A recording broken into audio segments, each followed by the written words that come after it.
travers toute la formation de l'école des mines, quelle que soit l'option, c'est cette rigueur scientifique, cette rigueur analytique, cette rigueur intellectuelle qui fait une différence après dans le monde professionnel, quelle que soit la fonction, quel que soit le niveau de responsabilité.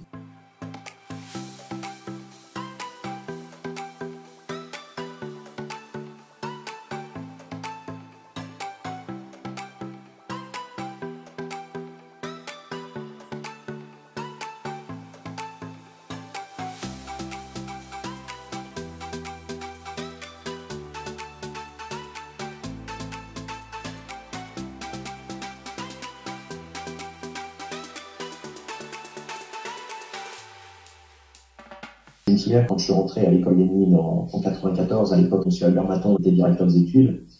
Et une des choses qui poussait principalement, c'était d'apprendre aux étudiants à réfléchir dans une problématique système, de toujours se poser la question de, quand on travaille sur quelque chose, qu'est-ce que mes décisions impliquent au-delà de mes décisions. C'est une des choses que j'ai apprises à l'école, qui m'est restée depuis 1994, c'est systématiquement prendre une approche systémique sur les problèmes.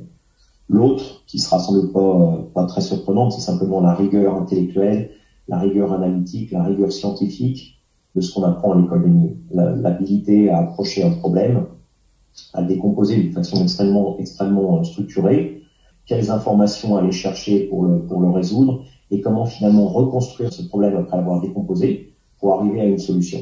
Et c'est important de savoir, est-ce que je suis bon ou est-ce que je suis chanceux? Est-ce que la solution que j'ai en place, elle est robuste? Ou est-ce que j'ai juste de la chance qu'aujourd'hui elle fonctionne, mais peut-être que demain, si les conditions de l'environnement de mon business changent un tout petit peu, est-ce que d'un coup tout va s'effondrer et que je vais repartir à la case départ avec ce problème qui va me tomber dessus?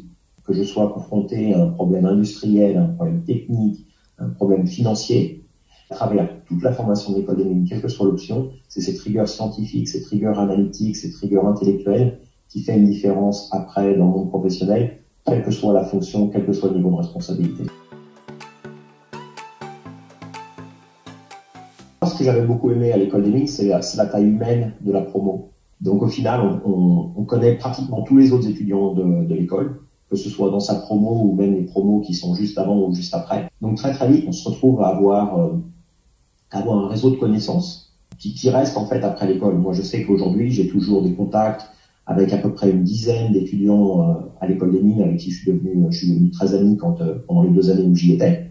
Et on n'hésite pas à se contacter quand on a besoin d'accès au réseau de l'autre, par exemple. Il y a cette notion de réseau qui est pas toujours confortable pour les Français à admettre parce que c'est pas toujours dans notre culture par rapport à une culture anglo-saxonne. Mais ça se passe quand même parce que l'école étant de dimension humaine, il y a des rapports humains qui se créent assez facilement. L'autre truc que moi j'ai apprécié énormément à Saint-Étienne, c'est que à l'époque où je suis rentré à l'école, je faisais beaucoup de sport, je courais, je faisais du cyclisme, je faisais différentes choses. Et la région elle-même est fabuleuse pour tout ce qui est activité de ce genre. Vous pouvez grimper au Pilat sitôt vous quittez la maison des élèves. Vous pouvez aller courir où vous voulez. Vous pouvez partir au milieu de la nature pour faire 200 km de vélo. Pour moi, c'était absolument fantastique venant de 2 années de classe prépa. C'était presque comme la liberté retrouvée.